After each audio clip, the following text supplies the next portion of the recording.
Hello and welcome to a brand new show on Panthers TV at panthers.co.uk. This is Checking It Out from the Panthers office in association with the GMB, Britain's General Union and Panthers' main team sponsor.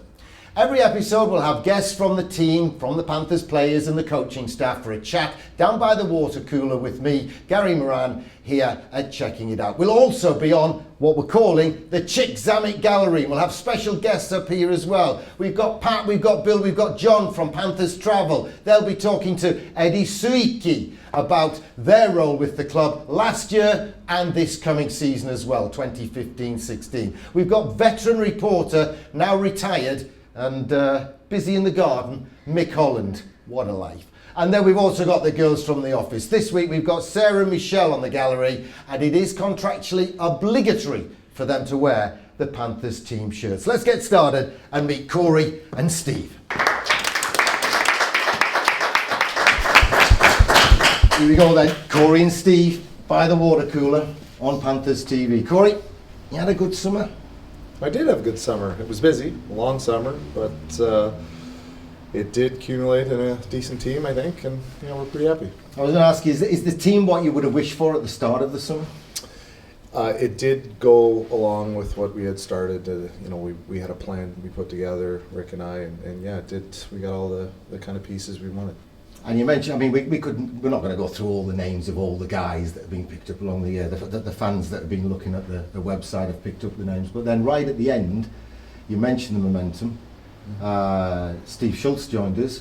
Mm-hmm. And then we know you were chasing a couple of key guys, and it was, if we get this one, it's going to be this one and any perm of one from three or the others. But in the end, you actually ended up with the two at the top of your list, and Brad Moran and Cam Johnson. Yeah, we're pretty happy. It's you go through the summer, you need shooters, passers, tough guys, defensive defensemen, all the little pieces. And we started to put all the pieces in, and then there was a couple that didn't. We kind of had to. It all has to fit. That's the key with your budgets and all that stuff. So it at the end, we had those two final pieces, and they just came together. It was magic. We'll look ahead to the Brayhead game in the Aladdin Cup in a minute. Stevie Lee's with us as well. I'm going to start with a look back at the end of last year, Stevie. You got back from injury. You looked really good against Coventry. Sadly, we didn't make the playoff finals that year, but last year. But you were so relieved to be finally back on the ice after that prolonged absence. Yeah, definitely. It was always good to be back with the team that I started the year with. I mean, I enjoyed the year up until I got hurt. It was nice to get back on the ice and do whatever I could to help out the team. Now, it was a head injury, wasn't it? It was a concussion that then you just couldn't shake it off. And every time you thought you'd shaking it off, I mean, I'd see you down in the locker room riding the bike saying, I'm going on the bike, Gary, 20 minutes. I feel great afterwards. And then the next day you wake up a little fuzzy and what have you, and the doctors just won't risk things with head injuries these days. No, it's very, very frustrating. There's nothing you can do but sit, rest, and then even when you're done resting and you try to get back in the swing of things, there's still setbacks that could happen at any moment. Might be that we might not, touch wood, have as many head injuries this year because of the last signing we've just mentioned, Cam Johnson. Well, I certainly hope so. Let's talk to you a little bit more. The Brit Pack. It's bigger than ever before. It's probably as strong as it's ever been. There's yourself back. David Clark's back from injury. He looks like he's raring to go and determined. He's almost got a game face on him. We're a couple of days into training camp. Paul Swindlehurst has been added. Sammy Oakford's back. Ollie Bettridge is stepping up from the EPL. Robert Lakovitz decided not to take the offer for Europe and stay with us. And then you've got the Bruiser, the Dragon, Robert Farmer. That's a decent British lineup, isn't it? The Brit Pack. Yeah, definitely. I mean, each guy offers different things. I mean, Clark is without a doubt one of the best British goal scorers ever. Lacko is fast as anything, makes great plays. There's Farms that sticks up for his teammates, and it's really nice to see Matthew Myers back. He can do everything. He's a bull in the corners. He protects the puck really well, and he goes to the dirty areas too. Well, I was going to give Matthew his own private mention because I was talking to him this week. He was saying it was so bizarre to come back to Nottingham. He's a Cardiff lad, played for Cardiff, came through the ranks. And I don't know if people realise this, but the then owner of Cardiff rang me and said, you haven't got a slot in Nottingham for a really good local kid, have you? Who's going up to Nottingham for university. And of course, we had a slot for Matthew Myers. And then he kind of made his home in Nottingham, him and his lovely wife Nari. And then they went away for a year and came back from North America. And Corey, when you got somebody of that calibre, it's like adding another import, isn't it? It's tough. I mean, Matthew is he's so big, he's so unpredictable in front of the net. He's so very good, and he brings a different element to the Panthers, an element we've missed. He rips guys' hands off in the face-off circles, so you always start with the puck, which is so huge in the game of hockey. You don't want to spend 20 seconds chasing it. If you got the puck, you're on offense, and it's when he's out there, we generally start with it, and then with him and the chaos he provides in front of the net fronts, he gets other teams frustrated. He just does so many intangibles so well, and we're happy to have him. The whole bit pack, pleased with what you got? Yeah, I guess so. They're all right. No, they're pretty good. I mean, Stevie's come into his own. Lacos, the young guys who started up and they've matured and blossomed with the club, and we're hoping to do the same thing with the young guys, the Ollies, the Swindlehursts, Okies. I mean, they've all made huge steps, and I think obviously Clarkie and the older fellas, they've done their thing, and they're continue to do it. So yeah, we're pretty happy. Stevie, Manchester back on the scene. In the Elite League, they've been playing in the minors, as I like to call the EPL, but they're back on the scene. The Manchester Storm playing out of the Silver Blades rink in Altrincham. It'll be different, it'll be interesting, and it'll be exciting to go there again. Yeah, I mean, it's another small rink which all defensemen love. Yeah, especially theirs. Yeah, it should be interesting. It'll be nice to see a team with such a big name in the past to see how they do this year. Manchester, of course, might think themselves up against Corey, the likes of Man United, Man City and Blackburn, but first things first, they've got to just establish themselves as a top-flight Elite League team again, haven't they? I mean, what would their target be if you were the coach this year? I think they just want to be competitive. I mean, Hull made some great noise last year, and obviously they've taken over that mantle from them, and Hull had a nice little identity last year, and it was a little identity. They had a lot of tiny, fast, energetic young players, and I think Manchester have done the same thing this year. They've got a tiny, tiny team, and I imagine they'll be, quite nippy around, and they should be pretty good in the big ice surfaces. I'm just wondering how they're going to deal with the size of some of the teams, some big teams, and I wonder how they'll deal with that inside their tiny little rink. Okay, let's look ahead to our first home game, because you're in Manchester the night before. You play here against Braehead, and a few days before that, a couple of days before that, we're travelling over to Coventry. You've still got guys to arrive yet, but Juraj Kolnick arrived today, got off the plane, looked absolutely worn out and jet lagged, and still put his kit on and went on the ice. Yeah, it says a lot for an old fella who just wants to get back on the ice and get into training. He wants to get his body clock set, and that's just experience. Sometimes the younger fellas, they just want to go to bed, and he has the experience of being in Europe and traveling around and going through different time zones, and he wants to get all that stuff set. He wants to get used to his sticks and just get out there and hit a wheel. And today it wasn't for him. I told him before he got on the ice, it wasn't about going full tilt and competing super hard. I just wanted him to get out there, just move around a little bit, get used to stuff, and meet his teammates. And I think that was nice. He just I saw him at the end of practice, and he was going in and screening the goalies and fooling around with guys, and those kind of relationships start to build from as soon as they get here. The other guys, nearly all the visas are in place. Theo Peckham's the one we're scratching our heads over and what have you. It's out of our hands. Everything's been done, but we're waiting for a government computer to say yes. As a comedy show might say. The rest have all done their stuff and what have you, and even Cam Jansen and Brad Moran have jumped straight in it. One's already been and done the biometrics that they have to do and the rest. So we've had this year on year, haven't we? It happens year on year, and hopefully it all falls into place. Yeah, it seems to be a waiting game, and I don't know if there's so many visas that process, and teams this year have been signing a little bit later, I've noticed, and I don't know if they just all stack up close to the school sessions and all these things, but a guy like Bombach, you would think his visa would already be here. I mean, he did it a while ago. He was really quick and he was really sharp doing it, and it just hasn't come. So I'm expecting an email from a guy like him. McMillan, Schultz is pretty close to New York, to those areas. So hopefully, all good things happen. It'll be here soon. And hopefully it'll be here, Stevie, to face the Braehead clan on August the 30th. Just to remind you folks, it's a 6 o'clock face-off. Normally 4 o'clock. We're going to do 4 o'clock Sundays, 7:30 midweeks and 7 o'clock on Saturdays, but this one has to be at 6 o'clock because of other events on that weekend and on that day. But it's Braehead. Now they'll have played in the Champions Hockey League the night before, and the fact that Braehead and Sheffield are in the Champions Hockey League this year, we can be proud about, can't we, Stevie, because we played a part in it. Yeah, definitely. I mean, we played some very, very tough teams last year, and it was a great was an absolute great experience for guys like myself to actually play with the best in Europe and be on the ice with those guys. There were some very, very good teams, and sometimes we was actually in with a shot at the game. You had to wear the golden helmet and the golden shirt for a while, didn't you? For too long, really. Team on with 2 points, and you were our leading point scorer for a while. Yeah. Got a couple of pucks on net, and luckily they went in. But it was a good experience for us. I know it was a distraction, and it had its other problems and what have you, but it was an experience for everybody, for the organisation and for British hockey, and it's led to 2 teams playing in it this year. Yeah, definitely. I mean, just the speed of the game. Everybody learned something playing against those teams. You had to make your decisions a lot quicker, and yeah, it was a very good experience. And Corey, have you learned a lot as coach from the Champions Hockey League last year? I learned that in some situations you feel a little bit powerless.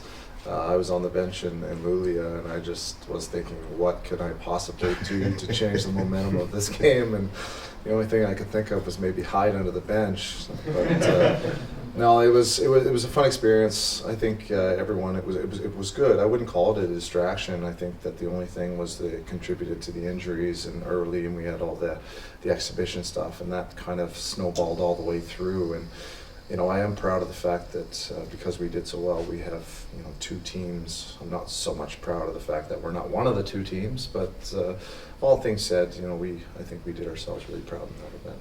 One of those 2 teams, as we say, Braehead, will be in Nottingham on Sunday the 30th of August for our home debut. A challenge match if you like, and a Ladding Cup match if you prefer. 6 o'clock start on Sunday, August the 30th. You're watching Checking It Out from the Panthers office in association with the GMB, Britain's General Union, and Panthers main team sponsor. And after this break, we'll be going on the Chick Zamek Gallery for the first time this season, where Eddie will be talking to the gallery gang. Let's Marvin Gaye and get it on. You got that healing that I want. Just like they say in the song. Till the dawn. It's Marvin Gaye, get it on, babe. Just like they say in the song. The new Fiat 500 Vintage 57. It's the latest addition to the Fiat 500 range. Visit your local dealer. I'm Mika Wickman, and you're watching Checking It Out from the Panthers office with the GMB. Ice hockey, the world's fastest team sport. Played in Nottingham by the GMB Nottingham Panthers. For tickets and fixtures, visit panthers.co.uk. Welcome back to the Pilot Show, Checking It Out with GMB. We're here at the Chick Zamek Gallery, named so after Victor Zamek, who used to play in the late 40s to mid-50s with the Nottingham Panthers. Now, you've seen the boys play at the arena, but if you ever want to go outside of Nottingham to see the boys play, these are the people you're going to have to talk to. John, Bill, and Pat from the Panthers Travel. John, you got your travel thing going for the first year now. You had that previous season all under your control again. Tell us how that went. Yeah, I think it went really well. We started off not knowing where we were going to go, and at the end we were filling coaches and taking coaches all over. Took 2 coaches up to Scotland for the triple header, and it just got better. We're filling the coaches now already. Now, a lot of the viewers may not know what it's like. They know what to see, how to see a game in Nottingham, but tell us the atmosphere on the coach and in general the whole trip. Well, I think it's very good. We have a laugh, we have a joke, serve some refreshments to them. Generally everybody enjoying themselves, and it's a good weekend if we go. If it's just a one day, it's good at the down there and back. Hopefully we get the better results this season on the road. But I think we all enjoy it. Please tell us about some of the price ranges you do. You need to speak to Bill about Bill's working prices out. All right, let's talk to Bill. What are the kind of price ranges if a fan is eager to go maybe outside this conference and watch some games outside in Scotland? Yeah, well, there's 3 back-to-back weekends, all within a 4-week period. We've got a coach going to Edinburgh for 2 nights. We've got a coach going for Dundee, Braehead and Fife. That's 3 nights, and we've got 2 nights in Belfast. Price ranges are, I think, off the top of my head, it's £180 all in for Belfast, that's including ticket and travel, £157 for the Edinburgh weekend, and £175 for the 3-night in Scotland again. Alright, so if you're interested in going on an away game, travel at panthers.co.uk, send them an email and they'll fix you up. Now, we're really quickly going to talk to Mick Holland. We all know who Mick Holland is. Mick, we got a great team coming in, right? I mean, we have Matthew Myers coming in, Swindlehurst, who's a budding elite defenseman. We got NHL guys. Who are you most excited to see this season? Anybody really after last year. Last year was not the best year of my experience watching Panthers. But injuries had a lot to do with it last year. I think this year you've got a very, very solid team, very experienced, and the best Brit pack in the league by far. But if they get injuries, they're going to get problems, because injuries mean other players put in extra ice time and they're not up to their optimum every shift, every game, and that was the problem I had last year. There were a lot of disappointments last year, but people shouldn't forget the injuries. It was devastating, and also the year before that. And I think if they stay injury free, they'll be okay. A lot depends on the goalie, of course. I mean, Killer is going to be a hard act to follow. Wakeman comes with a good pedigree, but from what I understand, Sheffield have got this guy Tyler Plant, who looks the real deal. With a bit of luck, if he's that good, and he plays in Europe, well, the European teams might have him, but which will leave him in the what's it. But you know, you never know. A lot of it's down to luck. As I said, with the injuries, but this Panthers team excites me, and I think the fans should be excited as well. It's I think Cam Johnson and Brad Moran, our Brad, I think they were the icing on the cake, but with Kolnich and Schultz and the rest of the guys, Boombach and McMillan, and I'm really excited by it. And if Peckham manages to overcome his problems with the visa, I think I think we should get off to a good start. Now, we have talked about a lot of the new players, but we have a still very strong core remaining. That's Farmer, Lacko, Clark, obviously. Are they going to be able to perform up to par this season? Well, once again, it's injuries. I mean, Stevie Lee and Clarkey were injured last year, and they were two big misses. I mean, Clarkey's a 30 goal scorer plus, and if he's got someone at the side of him to put that puck on his stick in that left slot, and no goalie, Cam Plant or anybody else is going to stop him. Now, to wrap things up, you do have a mole issue in your garden. Is that so? We do. It's they're getting worse, and it's patience, and I'm not. You've got to trap them with patience, and I haven't got any patience. If they don't turn up one day, I'll move the trap, and I shouldn't be doing that. But I'll get them. I'll get them. All right, so if you have any tips for Mick how to get rid of his moles in his garden, please send us emails or post to the Panthers office, and we will forward them on. Now we're going to go to an advert break, and then we're going to go back to Gary with his guests today. So that's been checking out with the GMB.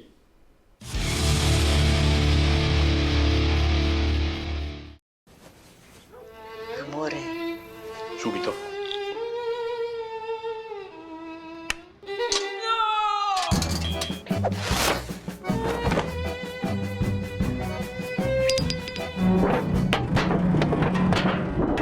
Say hello to the all-new Fiat 500X.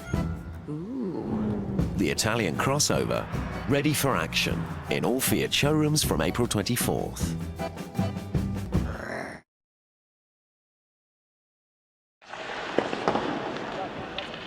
I'm Rod Lakovic, and you're watching Checking It Out from the Panthers office with the GMB.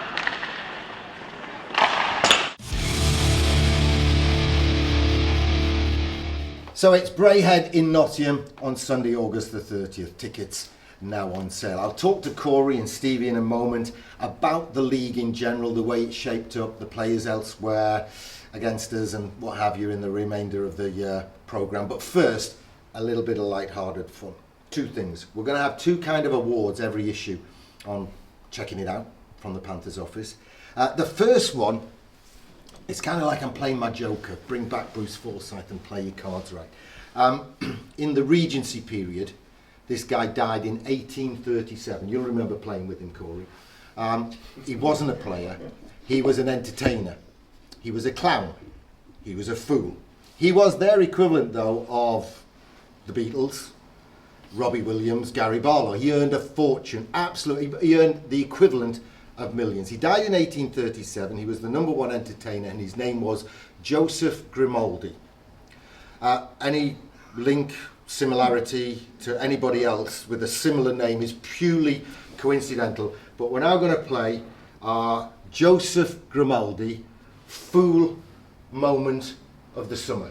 We're going to do it weekly. As you can see, here's Joseph. That's him originally.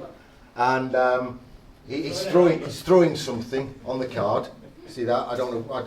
Like I said, any resemblance or link with anybody, you know, current or recent, nothing to do with them. This is Joseph Grimaldi from 1830. Have you got any nominations for a daft moment of the summer? Apart from all the cakes you ate. Stevie, have you got any daft moments? I was actually doing some work in my back garden. I hit my hand with a hammer. Hitting your hand with a hammer. Nope, that's not going to make it. I'll tell you some other suggestions that aren't going to make it.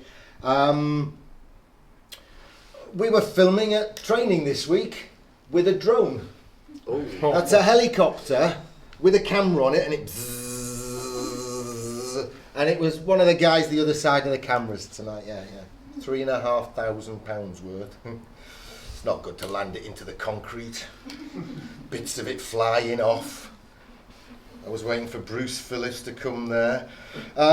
It could have gone to the shop for coming up with a baby grow with the "I poo for the Panthers" slogan on it, but we've decided not to give it to them guys, and instead we're going to give it to a guy who nearly joined us, and because he didn't, Cam Jansen is, Eric Liesel.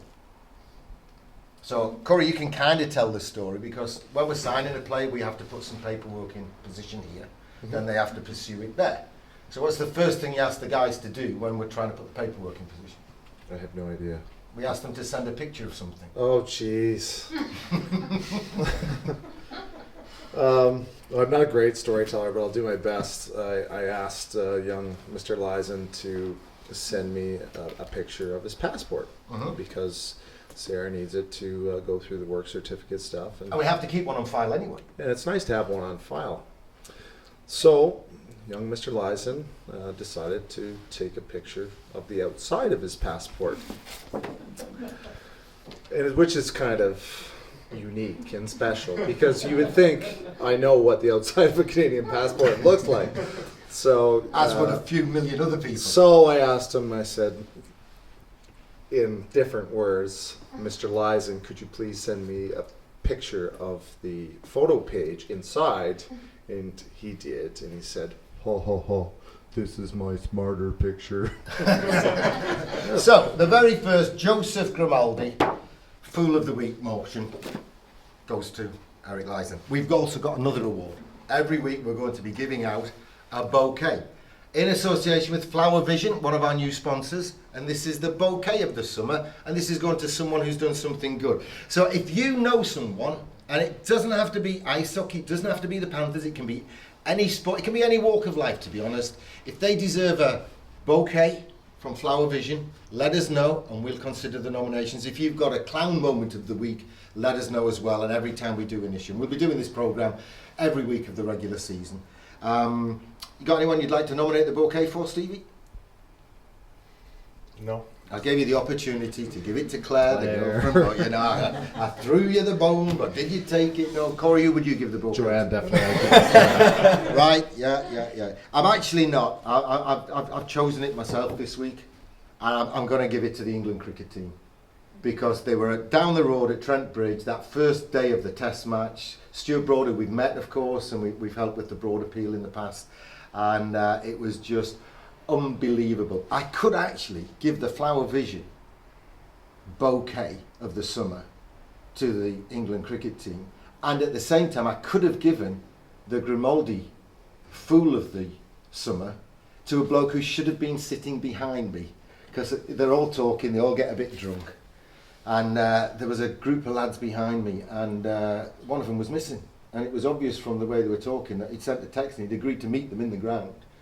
And they sent them a text at about 10 to 11, it started about 11 o'clock, saying, sorry lads, I'll catch up with you later, I forgot my wallet and my ticket, I'll have to walk into town because I haven't got any money to get a cab, get me ticket, I'll see you later. He arrived just after we got the Aussies out in an hour and a half. Oh, wow. He missed the whole of that fantastic first day. But bouquets, clown moments, give us a shout, and we'll maybe give them a shout on checking it out here from the Panthers office in association with the GMB. Right, Corey, the league in general. Strengths, weaknesses, everyone's been recruiting hard. Yeah, there's a ton of resumes this year, a ton of guys with some quality and pedigree that have come into the league. I think the goaltending obviously around the league is strong again, really strong. Defense they're big and mobile. There's some really good teams. Belfast have signed a lot of senior, older pedigree guys, so they should be pretty skilled up front. They have 5 import defensemen. Coventry, I know they'll rely on their goaltender again. He did a great job for them last year, and they've got a nice little balance there. They obviously stole Laird, he's a good hockey player. And Sheffield, I heard, are pretty good. They're pretty solid. They're quite a direct, fast. I watched them play on the webcast. So yeah, they're pretty good. Braehead, I think they played minus 4 or 5 guys, so it was hard to get a feel for them. But yeah, I think the league in general is pretty solid. Stevie, virtually everything the coaches just said there, we've done ourselves. We've got some, we've got Kolnick, we've got Moran coming in, we've got Janssen coming in, we've got, tough act to follow Craig Kowalski, we all love the guy to bits, we all know that. But Mika Wieman, known as the Viking, because in Scandinavia they can't say Viking, so he's known as the Viking. But he's looked solid so far, he's got good glove and good techniques and what have you, so everyone seems to have done the same thing. It's going to be a fascinating year in the league. Yeah, definitely. I mean, Mika's great. He's a great shot stopper. He's quick to get post to post. He covers his rebounds well, puts pucks in the corners instead of in the slot. It's good to see him out there. A couple of new people, Corey, in charge of DOPS, the Department of Player Safety this year. And one thing I've already had to advise you about is that apparently some of the refs last year were told, don't worry about calling match penalties for checks to the head and checks from behind. We'll pick it up on DOPS. So we'll go on the 2+10 and the game misconduct rule. That's gone now. Refs have been told to call match penalties. Now, I've been around this sport a while, so have you, so Stevie. I think that's right. I think the refs should be allowed to call the game and then see where we go from there. We should trust in the officials a little bit more. Well, that's their job. If they're not going to go out there and call the appropriate penalty, then it's really pointless. I mean, if they make a mistake, obviously, we can clean it up later with DOPS, and that's the same thing that we do. We all make mistakes, and hopefully we all clean up our messes, and that's just the way it should have been from the start. Stevie? Yeah, I agree with that. Going to be a good year for the Panthers? I think so, yes. All right, thanks to the pair of you for joining us on Checking It Out from the Panthers office with the GMB. I hope you've had a good time. I hope you've enjoyed watching it. It'll be available at panthers.co.uk right through the season. One of these shows every week. We'll also have highlights after every time we've played at home from the arena here in Nottingham. So we're going to have at least 2 shows a week, most weeks, except when we've been away on the road, and then there'll just be the one show. But we'll be having a chat, we'll be having a laugh, we'll have people on the Chick Zamek Gallery, we'll have some sponsors visiting there, we'll have fans visiting there, and then we'll always have a couple of guys from the first team, from the Panthers, GMB Panthers, from the Elite League squad, to join us right here next to the water cooler for a chat by the cooler on Checking It Out with the GMB.